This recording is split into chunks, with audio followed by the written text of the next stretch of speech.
Blessed and happy Friday to all of you, my dear friends, my dear brothers and sisters, my dear good people of God, faithful followers of the Daily Gospel Reflection with Father Jack. My dear kababayan, today is January 12, 2024, and today is Friday within the first week in Ordinary Time.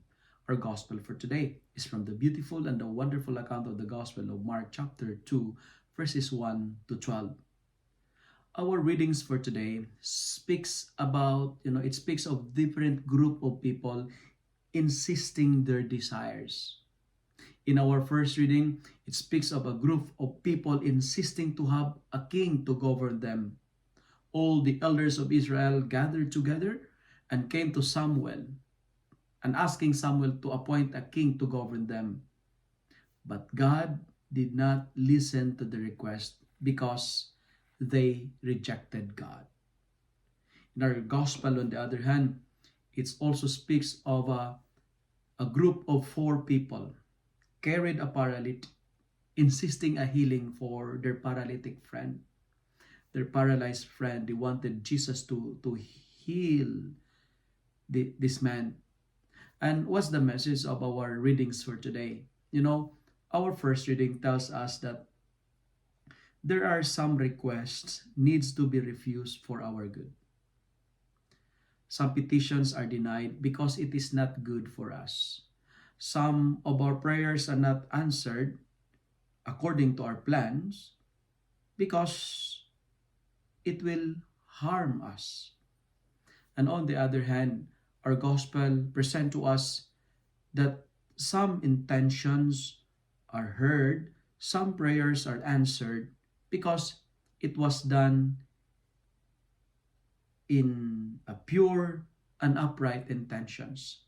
Now, what's the challenge of the readings for today? Number one, grant the requests if it is done by faith, and deny it if it is caused by arrogance. Second, accept the petitions if it is a product of humility, but refuse it if it is a result of stupidity. And third, say yes if it is a result of a long discernment, and say no if it is a product of imprudence.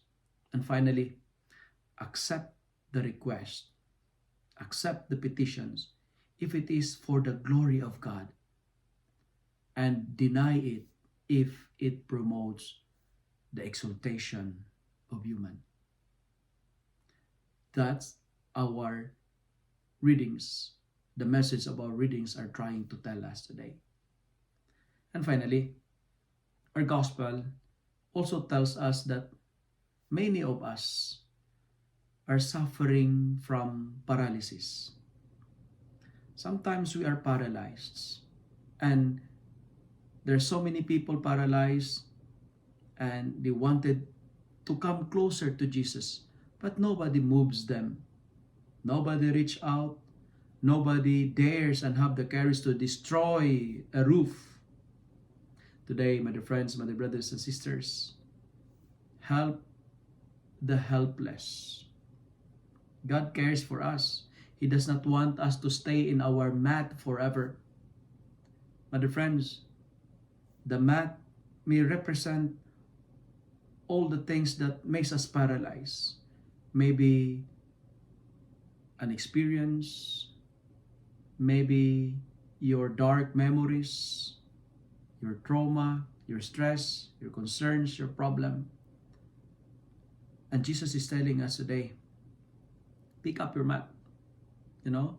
Never be a slave of your weaknesses that paralyzes you.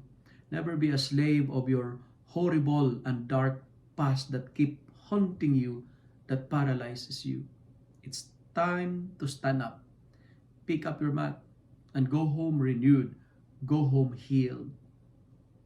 Because anything is possible if we have the right people who are willing to lift us up. Anything is possible if there are right people who will encourage us even if we are discouraged. And anything is possible if we have God. Today, be the hands that feeds, not only the lips that pray. If you love and like this reflection, kindly share it with your friends so that many will be blessed. Amen.